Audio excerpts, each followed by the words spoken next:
Monsieur Petit, avez-vous une contre-question? Oui, n'est-ce pas? On parle souvent de la Suisse comme d'un pays prospère. On oublie de dire que cette prospérité n'atteint qu'une toute petite minorité de la population, les grandes sociétés immobilières, le grand capital. Mais le grand capital s'est enrichi de 10 milliards ces 4 dernières années. Qu'est-ce que c'est les que le grand exportations capital de capitaux. Qu'est-ce que c'est que le grand capital? Le grand capital, c'est la société de banque suisse qui a distribué du 12% Et du la dividende. société de banque suisse n'a pas dans ses clients des modestes épargnants? Monsieur Burgère, est-ce que je puis terminer?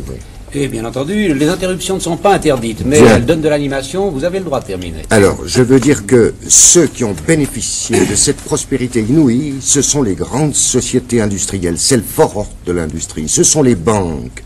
C'est le Crédit Suisse, c'est la Banque Populaire Suisse qui font des bénéfices nets de 10, 12, 15%, sans compter les amortissements. C'est Brown Boveri, c'est la Nestlé avec ses 7 milliards de chiffre d'affaires. Et ce sont ces milieux-là qui, au moment où la caisse de l'État est vide, parce que vous ne m'avez pas encore dit comment vous alliez la remplir, qui demandent au peuple l'austérité. Il lui demande de se montrer modéré dans la façon de revendiquer. Il demande à ce peuple de travailleurs de ne pas demander une diminution de la durée du travail. Mais le peuple est habitué à l'austérité, messieurs. C'est le grand capital, ce sont les actionnaires des grandes sociétés industrielles et commerciales et des banques qui peuvent commencer maintenant un régime d'austérité.